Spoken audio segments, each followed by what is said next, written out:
Let's talk about one of the hardest aspects about mountain biking, crashing. Crashing just isn't physically challenging. Sometimes it's the mental aftermath that's harder to recover from. It's easy to explain the mechanics of a crash, what went wrong, what broke, what to fix. But what's harder to explain are the lingering effects. Why, months later, your body still hesitates, or why your confidence still feels fragile. So, today, let's talk about crashing, the psychology behind it, and how to move forward. Welcome to episode 2 of Kayako. I am so excited to film this episode. As I was doing research for this of the psychology behind crashing and how to move forward, there were so many times where I was like, oh my gosh, this makes so much sense. Or I could do better about this. So I'm hoping that this will be very helpful for people. This episode came as a suggestion on my TikTok. So thank you to the person who commented this. This episode has been helpful for me and I hope it's helpful for you. So let's get into it. Now, crashing doesn't just affect your body, it affects your brain and your nervous system. For me, it's easier to process my crash when I understand how those symptoms respond to danger and the fear that lingers. So, let's dive into the psychology behind crashing. One of the first things that happens to your brain after you crash is you go through a process called threat conditioning. After a crash, the brain learns that this situation equals danger and it stores it as a survival memory, not just a normal memory. Now, fear is defined as a biologically basic emotion to promote one's survivability.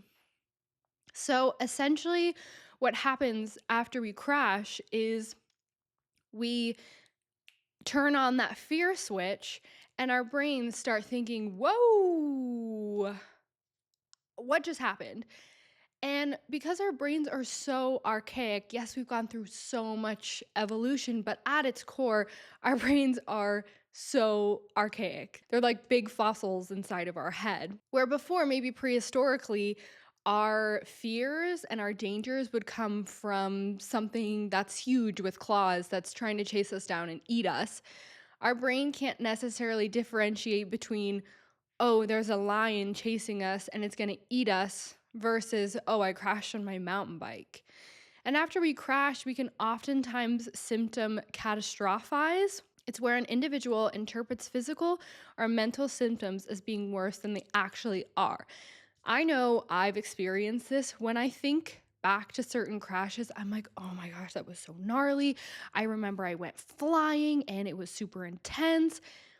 And then I remove the emotion out of it and I'm like, oh, I mean, it was bad. I went over the bars, but I didn't really get hurt. Yeah, for sure, I got some scrapes or whatever, but it was okay.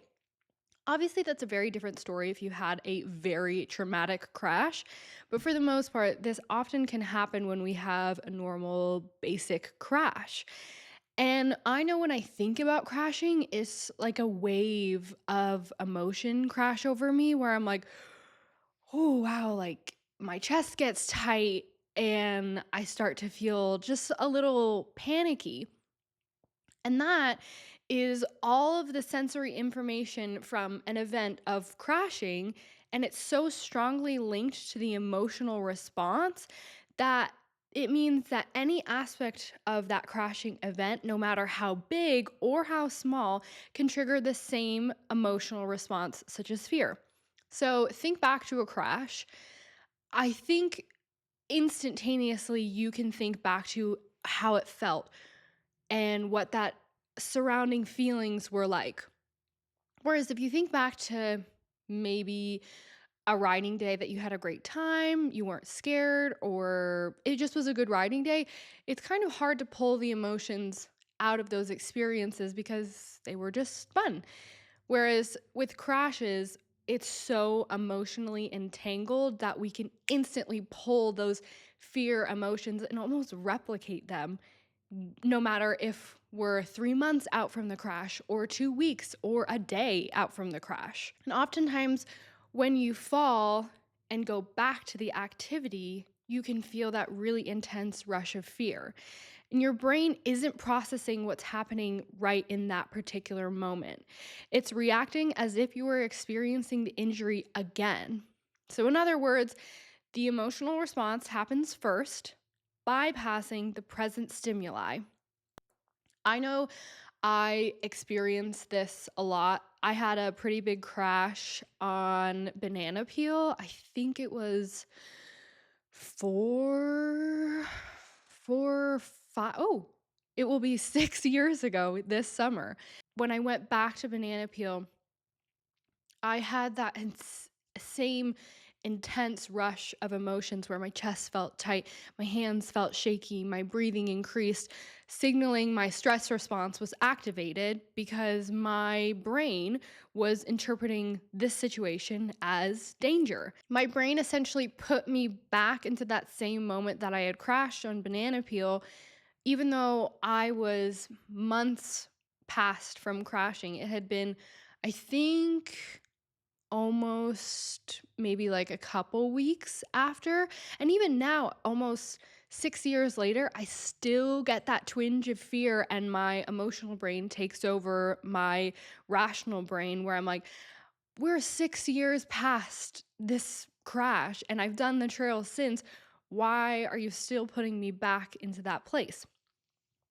And what it breaks down and boils down to is that because our brains are so archaic, the primary focus is to keep us alive.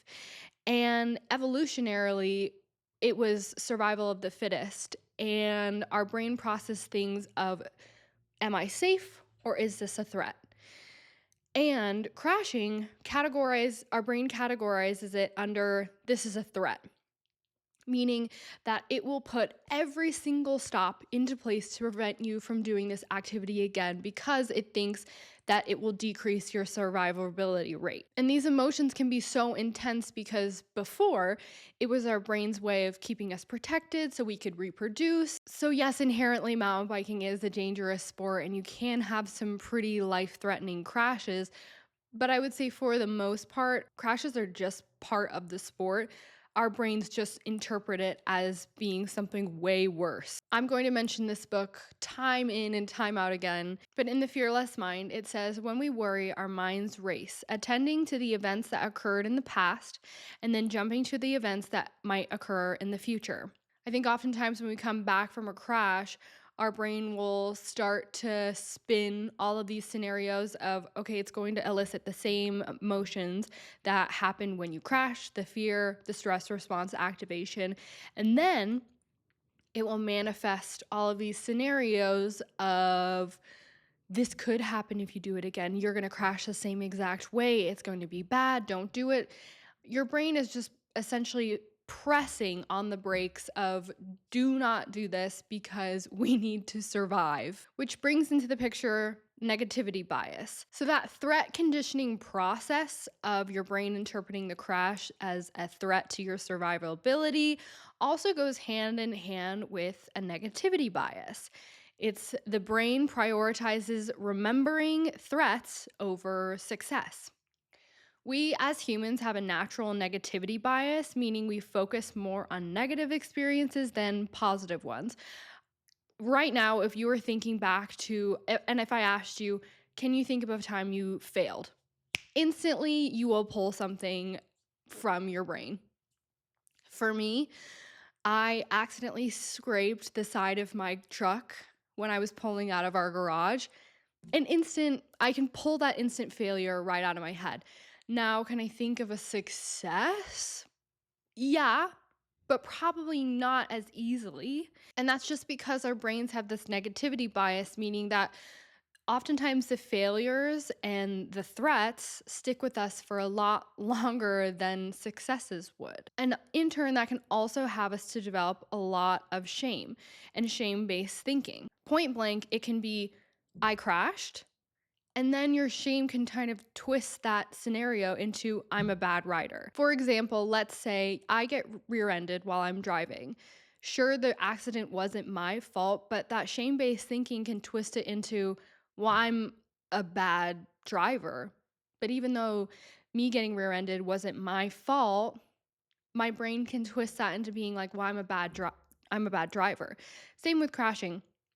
Sometimes crashing can be completely out of your control, whether your chain breaks and you go over the bars, or a rock just flies into the trail and you go over the bars. Those things aren't necessarily your fault, but your brain can twist that into thinking, I'm a bad rider, and start to spiral out of control, and you can get stuck in a shame spiral. And when you get stuck in this shame spiral, you avoid trying things and internalize the failure as a permanent condition, which is why it can be really hard to come back from a crash because your brain has internalized this experience and this failure as I'm a bad writer, I shouldn't probably do this, or I'm not good enough to be doing this, rather than having the opportunity to learn from the failure, i.e., the crash. And it makes it even harder for our brains to process the events of a crash because it's not like we necessarily plan on crashing.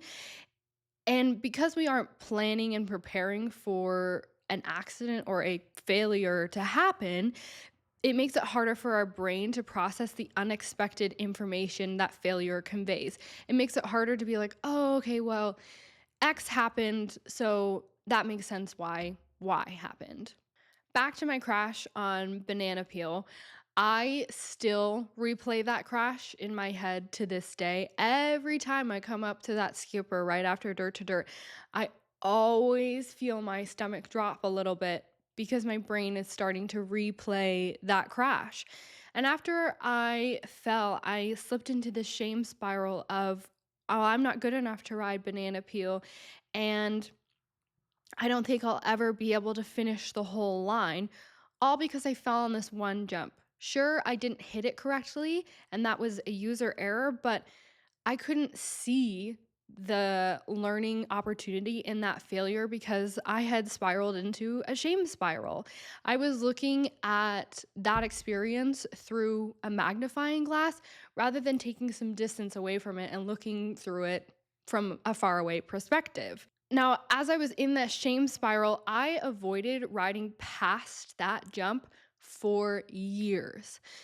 I think of a banana peel as being broken into two sections. The first half would be up until Dirt to Dirt, and then the second half of the trail would be everything past Dirt to Dirt.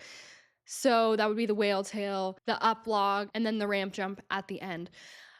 Because my brain had spiraled into that shame spiral, and my brain perceived me crashing on that skipper jump as a threat, I completely avoided riding that second half of the trail. Every time somebody would ask me, oh, do you want to ride the second half or are you going to do a full pull? I would always make some sort of excuse of, oh, well, I'm just feeling a little off today, or I'm feeling a little tired, or I don't know, I'm just not feeling it today. I'll do it next time. It was always, I'll do it next time, or next time, next time, next time. But that was me completely avoiding it. I was avoiding trying again at all costs. It was my brain sending that signal of, this is a threat to your survivability. Do not do this. And after I crashed, I had a super big loss of trust, not just in my riding environment and my environment in general, but in my own body and my decision making. Now, confidence is built on your brain asking, can I trust you? So when I crashed, I sent my brain a new signal of, oh, you can't trust me. So I had a huge loss of confidence. So my brain was, one, going through the threat response, two, going through negativity bias, and three, a loss of trust and a loss of confidence. Now, the greatest skier of all time, Michaela Schifrin, went through a crash that is a really good example of loss of trust. Michaela crashed into a gate and impaled her side in a giant slalom race in Killington, I want to say 1 or 2 years ago, and got diagnosed with PTSD after the crash happened. And in this article, she said that she remembers skiing so well all day. And it was some of the best skiing that she had ever done. And then she crashed into the gate. It was a freak accident, impaled her side, and started this whirlwind of all of these threat responses, loss of trust, and negativity bias. And she said she watched the video of her crash over and over and over and couldn't pinpoint a moment that felt off. It wasn't like, oh, well, my ski was turned a little bit too far inside and I clipped the gate. It was just bam, accident, impale. And for her, that was an extreme moment of loss of trust and her brain and body communicating, I can't trust you. When she got the diagnosis of, okay, yes, you have an impaled side, you have to heal, her brain automatically was starting to think, okay, what's my recovery time? What's my recovery going to look like? How am I going to get back on skis really quickly? The Olympics are coming up. And she was taking all these steps forward mentally of, okay, how am I going to recover quickly and get back to full pace. But her mind wasn't ready to push through the emotions of the crash. It was essentially like a big chain of event of crash, loss of trust, and then trying to push through that loss of trust. When she got back to skiing, it was almost like her brain kind of slid this film reel over in front of her eyes and played out that crash over and over and over. And she said that she would be skiing in Europe. Her body would go back to the emotional response that she had when she crashed, even though she was months and miles away from that original crash in Killington. Because of that intense loss of trust, her body was responding in all of these ways to keep her safe, to increase her survivability. Her crash is a really perfect example of how when you can return to a sport, it just feels like your mind will replay that previous crash on loop.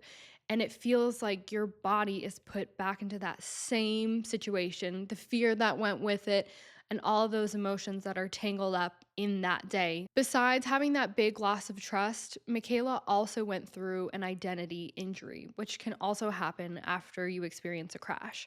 For athletes, a crash isn't just pain, it can feel like I failed or I'm not who I thought I was.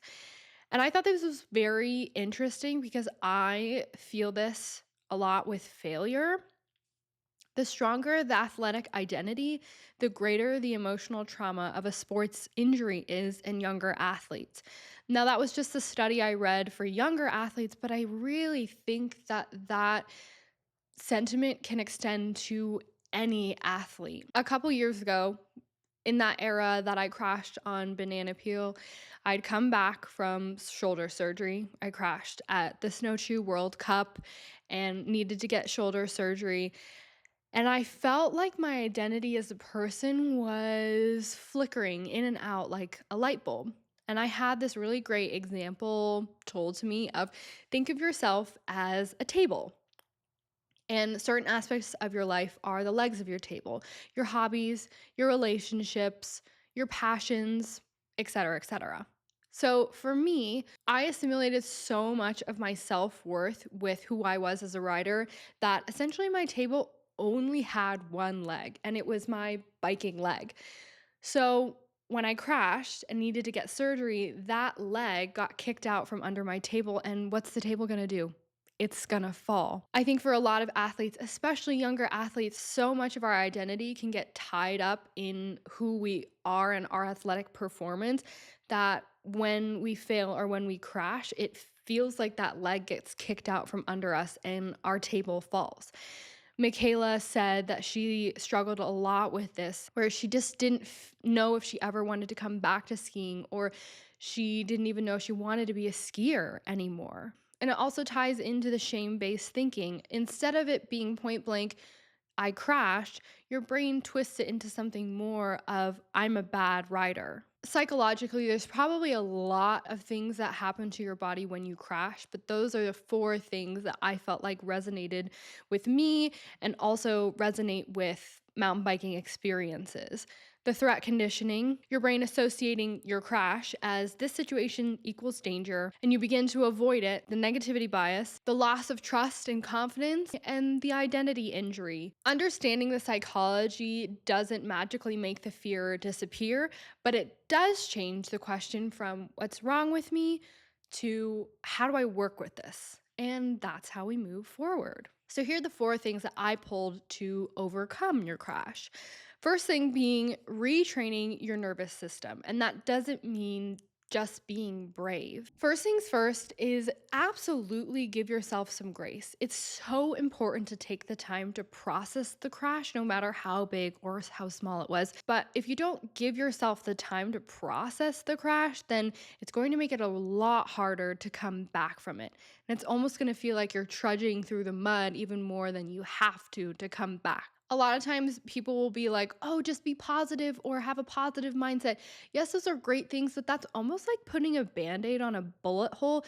If you don't have the foundation built up, slapping and I can do it on a not solid base, your base is going to fall and it won't be stable. And you'll have to go through this process over and over and over and over. Confidence is not belief, it's evidence. And like I said earlier, confidence is almost defined by your brain is asking if I can trust you. I think this section is what hits so home for me and the confidence. And it said that every time you keep a promise to yourself, complete a task, face discomfort, instead of avoiding it, recover after failure, you're providing your brain with proof. When you take action, even when scared, your brain releases dopamine and norepinephrine, neurochemicals that are linked to motivation and focus.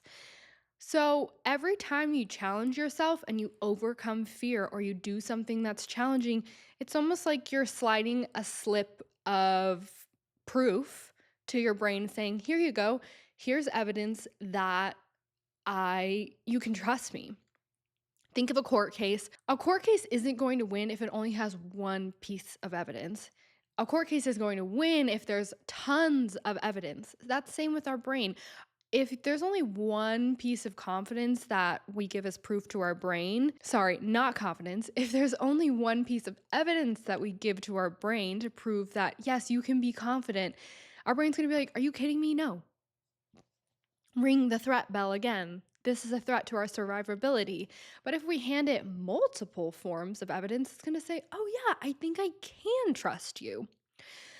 When you take action, even when you're scared, it creates a really strong feedback loop of you took action, you gave your brain the evidence, your brain develops more confidence, and then you can do even more action in the future. And this is the part that I was just like, mind blown when I read this article. But this whole process is called habituation. It's teaching your brain through challenges that these situations are non threatening. And in my head it clicked. I was like, I did that to myself. I did that with I can do it method. Every time I hit a new feature and I said I can do it, and I gave my brain proof that it could trust me, and that grew and grew and grew and grew. I had a thought the other day when I was riding. I was hitting a new drop over at the this year's men's rampage site. I think it was Tom Ised's lower drop and Dylan Stark's lower drop. And before, it would have taken me hours to hit this feature, which is fine. And I hit that feature in 20 minutes. And I remember thinking, wow, sometimes it's hard to see your own progression when you're looking at it through a magnifying glass. But I took a step back and realized, wow, I have gained so much confidence, and I was able to do that in 20 minutes versus an hour. And I just thought about how much confidence I had grown because I had given my brain so much evidence that it could trust me. Now, pause. I know that there are probably people out there that are thinking, oh, perfect. Okay, so if I do a really gnarly feature and then I'm successful, then bingo, it'll give my brain proof that I can survive and it can trust me and I can have more confidence and everything will be okay. Pause. No, no, no, no, no, no. Think of it as a stair set. When you're walking up a stair set, it's pretty annoying when the gaps between the steps are huge. You want to build a stair step that has nicely, evenly spaced stairs where it's still going upwards, but the steps aren't as gigantic. I think about it, if there's anybody from Colorado that's listening to it, the Manitou Incline, when you get to the top of the incline, you are practically crawling up the stairs. And that part of the climb, you're like, oh, I'm tired and I'm climbing up these steep ass steps. Versus when you're climbing up a nicely built staircase with even steps, it's like, oh, perfect. I'm still trending upwards, but this is a nice stair set. You want to do that with your confidence. You don't want to take these big, gigantic leaps forward because your brain won't be ready to take those leaps. It's important to take off small bites and build forward. I think when I was pulling myself out of my progression rut, if I immediately went to hitting that rampage feature, I would be so screwed. I would probably still be in my progression rut, but putting on a brave face. Versus I took small steps. I started with a 9 live step down where it was a little bit out of my comfort zone, but I knew that I could do it, and then built from there. Saying I can do it while I ride new features has helped me so much.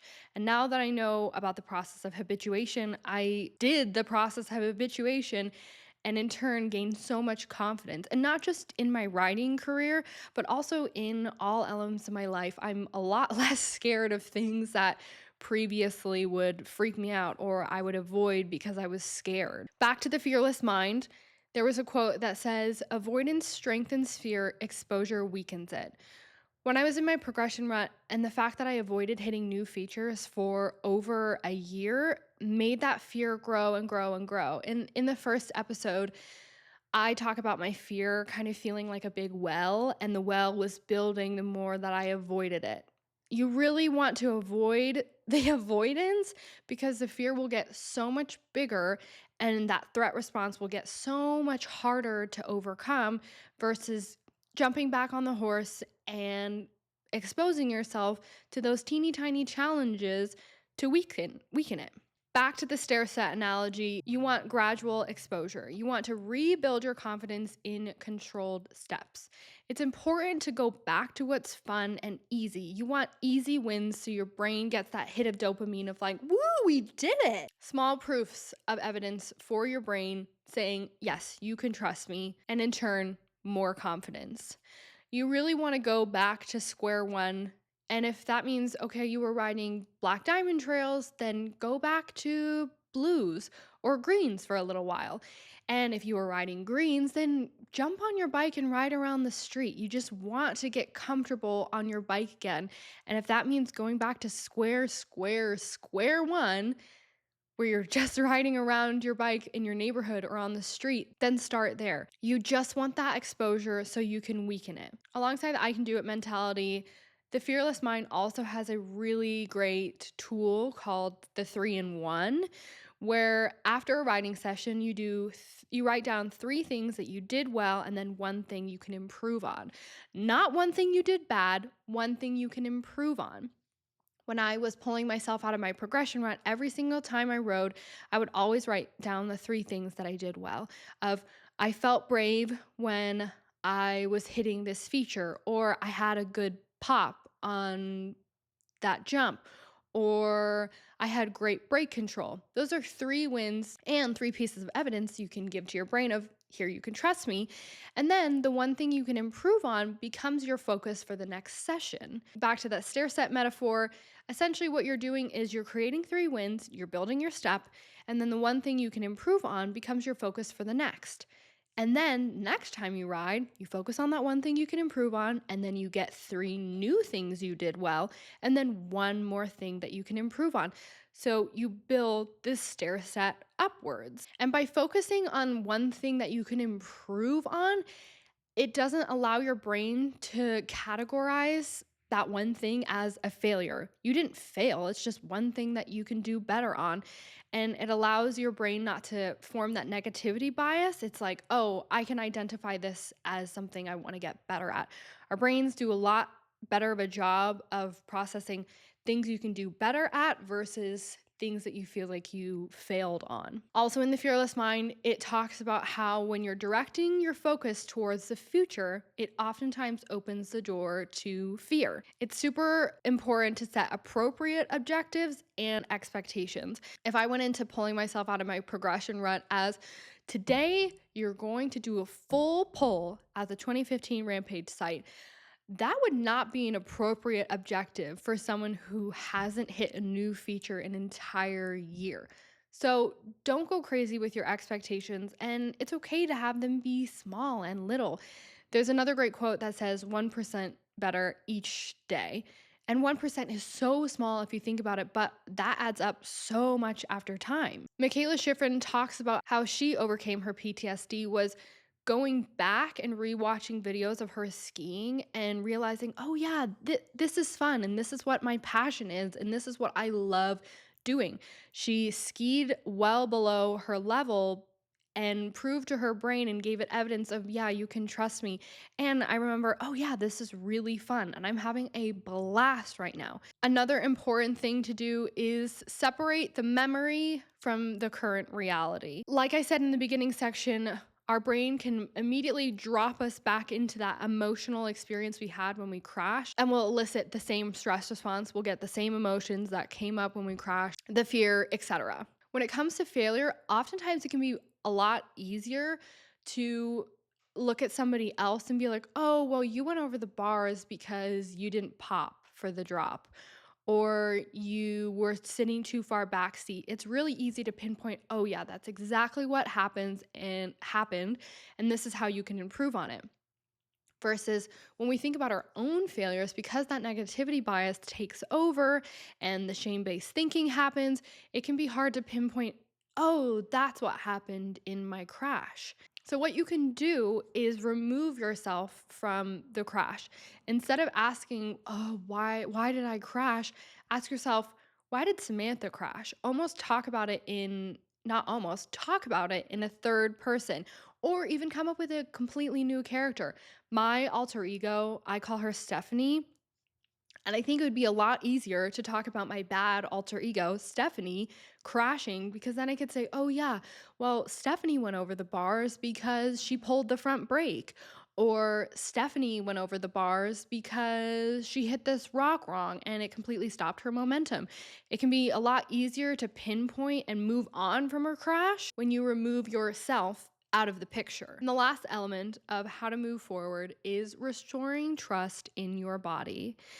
Doubt isn't always a bad thing. It can motivate you to seek information that builds confidence. This part I also thought was very interesting. Fear can be defined between two different things, one being a threat appraisal and one being a challenge appraisal. So if you go back to writing and you immediately get that really intense fear and it feels overwhelming and you're like, ooh, I'm gonna avoid. Take me avoiding riding banana peel for years. That was me experiencing a threat appraisal.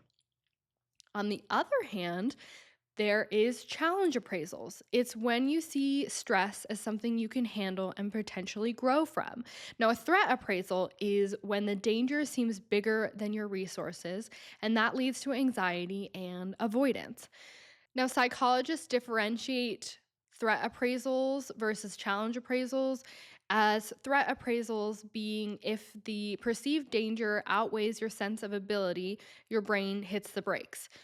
That would look like your brain coming up onto a feature and looking at it and observing it and saying, woo, I don't think I have the skills to do this.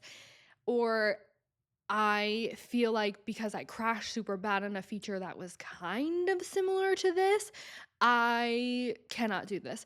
Versus a challenge appraisal as your brain interpreting fear as something manageable or an opportunity, it primes your system for growth instead of avoidance. That would look like me doing the I can do it mentality. A good example of this would be maybe one time you crashed on a drop, and now your brain perceives all drops as threat appraisals. Of your brain says, oh, I don't have the ability to do drops because that one time I hit a drop and I went over the bars or I crashed super bad. I cannot do drops, and it leads to avoidance. I was able to take on challenge appraisals with my I can do it mindset. Saying I can do it helped me manage that fear because I was really focused on speaking rather than letting the fear wash over me and let my brain press on the brakes. I was more focused on the speaking aspect, letting my brain fixate onto a positive mantra. And it did prime my system for growth because then I was able to do it over and over and over and over and give my brain evidence that it could trust me. Now, 100% crashes are inevitable and they happen all the time in mountain biking. And An even more broad concept, failure happens in every sport. And it can be so hard to move on from failure, but know that there are so many tools out there that can help you overcome that fear. And a lot of times it's just your brain trying to keep you safe. So, really, all it comes down to is just a little rewiring of your nervous system, gradual exposure, separating the memory from current reality, and restoring trust in your body. I know I learned a lot from researching for this episode, and I know that even though I've pulled myself out of my progression run, I still have a very big fear of crashing rather than being like, yep, it's gonna happen, but I have all the tools necessary for when it does happen and how to process it and move on from it. If you're interested in an I Can Do It sticker, you can find them on icandoit.ss.com. And that marks the end of episode 2 of Kayako. Thanks so much for listening. Don't forget to leave a comment on what I should talk about next. Happy riding, and we'll see you next time.